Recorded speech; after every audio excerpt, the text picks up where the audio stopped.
নমস্কাৰ বন্ধুসকল, আপোনালোক সকলোকে মোৰ ইউটিউব চেনেললৈ স্বাগতম জনাইছোঁ। আজি আমি DLEDৰ কেইটামান অতি গুৰুত্বপূৰ্ণ অসমীয়া ব্যাকৰণৰ প্ৰশ্ন আলোচনা কৰিম, কাৰণ কালি আমাৰ DLEDৰ এক্সাম। গতিকে DLEDত প্ৰি এণ্ট্ৰি টেষ্টত এই অসমীয়া ব্যাকৰণৰ বহুতো কুৱেশ্যন আহে, গতিকে আপোনাৰ সম্পূৰ্ণ ভিডিঅ' চাই যাব।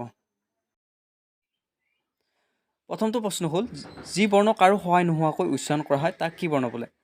ক স্বৰবৰ্ণ, খ ব্যঞ্জন বৰ্ণ, গ অন্তস্থ বৰ্ণ, খ মহাপ্ৰাণ বৰ্ণ। শুদ্ধ উত্তৰটো কোনটো হ'বনো? শুদ্ধ উত্তৰটো হ'ব ক স্বৰবৰ্ণ, কাৰণ স্বৰবৰ্ণই উচ্চাৰণ কৰোঁতে কাৰো সহায় নোহোৱাকৈ উচ্চাৰণ কৰিব পাৰি।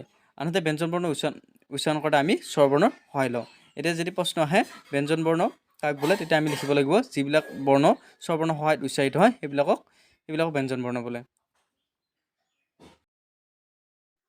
2 নম্বৰ প্ৰশ্নটো হ'ল, অসমীয়া ভাষাৰ বিশিষ্ট স্বৰধ্বনিৰ সংখ্যা কিমানটা? ক 8টা, খ 9টা, গ 10টা, খ 11টা। কোনটো হ'বনো? শুদ্ধ উত্তৰটো হ'ব ক 8টা। আমাৰ অসমীয়া ভাষাৰ বিশিষ্ট স্বৰধ্বনিৰ সংখ্যা 8টা। 3 নম্বৰ প্ৰশ্নটো হ'ল, তলৰ কোনটো সন্ধি ভুল? আমাক সন্ধি ইয়াত ভাঙি দেখুৱাইছে। এতিয়া আমি কোনটো শুদ্ধ সেইটো ক'ব লাগে। শৰৎ যোগ সখী, সৰস্বতী, মহৎ যোগ সংকট, মহংকট, বিপদ যোগ শান্তি, বিপশান্তি, আৰু ঘ নম্বৰ জগত যোগ জননী, জগত জননী। কোনটো শুদ্ধ হ'বনো? কনে খনে গণে খ। শুদ্ধটো হ'ব খ, জগত যোগ জননী, জগত জননী। 4 নম্বৰ প্ৰশ্নটো হ'ল, সংস্কৃতত সন্ধি কেইবিধ? ক 2বিধ, খ 3বিধ, গ সন্ধি নাই, খ 4বিধ। কোনটো হ'বনো? কনে খনে গণে খ। শুদ্ধটো হ'ব খ, সংস্কৃতত সন্ধি 3বিধ। কি কি জানেনে? সেইকেইটা হ'ল স্বৰসন্ধি, ব্যঞ্জন সন্ধি আৰু বিসৰ্গ সন্ধি।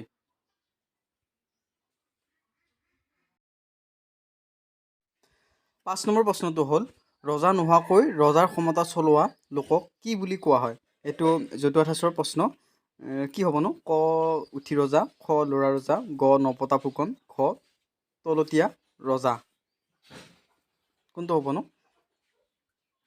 কনে খনে গণে খ। শুদ্ধ উত্তৰটো হ'ব ক উঠি ৰজা। 6 নম্বৰ প্ৰশ্নটো হ'ল, মাটিৰ মানুহ বুলিলে কি বুজা? মৰা মানুহ, ক খ দুষ্ট প্ৰকৃতিৰ মানুহ, গ আদবলীয়া মানুহ, তাৰপিছত খ নিচেই সজা মানুহ। কোনটো শুদ্ধ হ'বনো? কনে খনে গণে খ। শুদ্ধ উত্তৰটো হ'ব খ নিশ্চয় সজা মানুহ। মাটিৰ মানুহ মানে নিশ্চয় সজা মানুহ। 7 নম্বৰ প্ৰশ্নটো হ'ল, অসমীয়া শব্দ বিভক্তি কেইবিধ?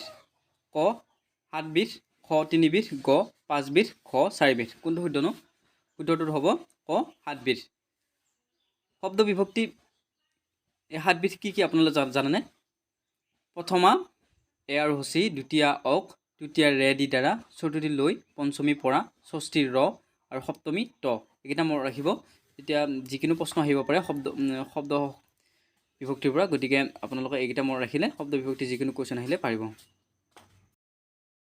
8 নম্বৰ প্ৰশ্নটো হ'ল, খিনি প্ৰত্যয় ব্যৱহাৰ হয় ক ক্ষুদ্ৰাৰ্থ বুজাবলৈ, খ বহুবচন বুজাবলৈ, গ চেপেটা বস্তুক বুজাবলৈ, খ গোটা বস্তুক বুজাবলৈ। এইটো শুদ্ধ অৰ্থটো কোনটো হ'বনো? খিনি প্ৰত্যয় ব্যৱহাৰ কোনটো হ'ব? ক নে খ নে গ নে খ?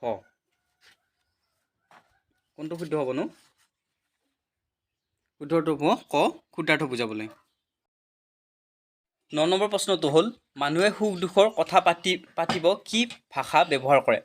ক মাতৃভাষা, খ ইংৰাজী ভাষা, গ দোৱান, খ হিন্দী ভাষা। কোনটো ভাষা ব্যৱহাৰ কৰে ন মানুহে সুখ দুখৰ কথা পাতিবলৈ? কোনটো শুদ্ধ হ'ব? ক নে খ নে গ নে খ? শুদ্ধটো হ'ব ক মাতৃভাষা। 10 নম্বৰ প্ৰশ্নটো হ'ল, মাতৃভাষা কিতাপে আমাৰ মনত কি বোধৰ জন্ম দিয়ে? ক সৌন্দৰ্যবোধ, খ ৰুচিবোধ, গ ভাতৃত্ববোধ, খ হিন্যমান্য বোধ। কোনটো শুদ্ধ হ'বনো? ক নে খ নে খ হ'ব? কোনটো শুদ্ধ হ'বনো? আপোনালোকে জনাওকচোন কোনটো শুদ্ধ হ'ব? শুদ্ধ উত্তৰটো হ'ব খ ৰুচিবোধ। 11 নম্বৰ প্ৰশ্নটো হ'ল, তলৰ কোনটো পদ্ধতিৰে মাতৃভাষা শিক্ষাত ভূমিকা নাই? মানে মাতৃভাষা শিকোঁতে কোনটো ভূমিকা নাই কৈছে? নম্বৰ কথন, খ পঠন, গ শ্ৰৱণ, খ দৰ্শন। কোনটো ভূমিকা নাইনো এয়া মাতৃভাষা শিকোঁতে? উত্তৰটো হ'ব খ দৰ্শন।